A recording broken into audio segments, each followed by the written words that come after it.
It's hard to believe that we haven't had a Punisher comic in about 3 years now. But finally, Marvel have come to their senses and released issue 1 of The Punisher, Marvel Red Band. And I'm going to do a quick review and talk about this comic book now.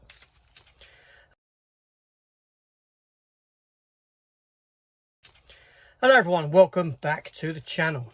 As a big Punisher fan, I was dismayed by the past few years of Punisher content, or lack thereof.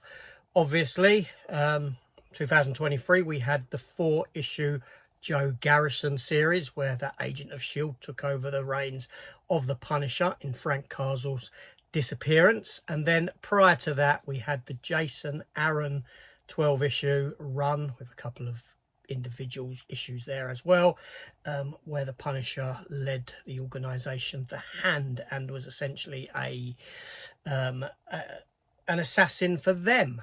And it kind of delved into a bit of special superpowers as well, with the glowing red eyes and the smoke and that nonsense. And obviously this story left Frank Castle the Punisher off-world in a netherworld, kind of doing whatever he does there.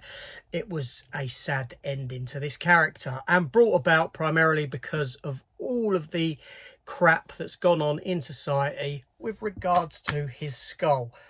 This design in particular from the 2004 Thomas Jane movie. Marvel seemingly didn't want to have anything to do with the Punisher anymore and essentially buried the character.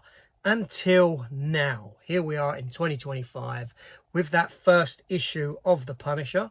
And also in October we have another Punisher series beginning under the Marvel Knights banner as well. It's a good time to be a Punisher fan. Not only that, obviously, we're getting the Disney Plus special sometime in the future for the character. And the character is a big part of the new Spider-Man movie that is coming. So I am looking forward to all of that stuff. But right now, in the here and now, we have this first issue of the Punisher. Now, the comic itself has come with several variant covers. That's one of them, which is a nice montage kind of image of all different pictures of the Punisher throughout the years. We have a nice cover there, Frank Castle, and we do get also a foil variant cover. Yes, I am a sucker for variant covers when it comes to the Punisher, and there are some other covers as well. A Frank Miller one that I have en route. I haven't received it yet.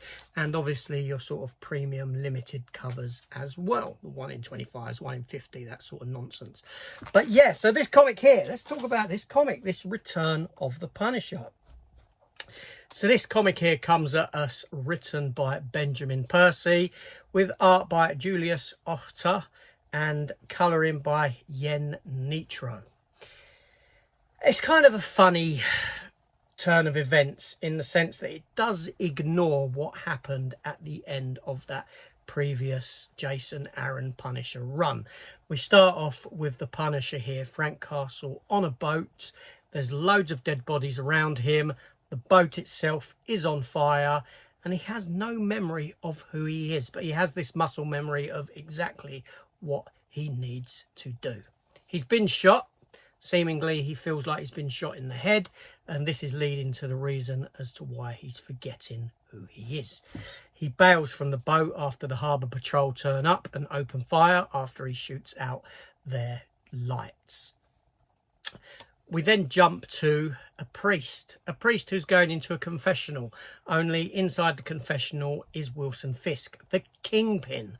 He's in there and he's pulled the priest himself, Catholic priest, on some wrongdoings that this priest has been up to, involved in smuggling, people smuggling, this sort of thing, and leaves a gun in the confessional before the priest has got there, obviously for the priest to be able to essentially commit suicide before the police arrive and arrest him. We also have some goings on with the character of Tombstone.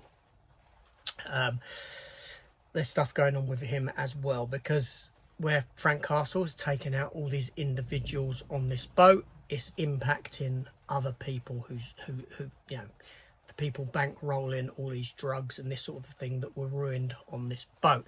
Frank Castle is kind of saved. He's taken off the shore by this old lady who sees him, and he says to her to take me to your house. She takes him there. She helps him out. She kind of cleans him up. She and we come to find out that other stuff is going on. I don't want to spoil the story, go blow for blow of what's going on.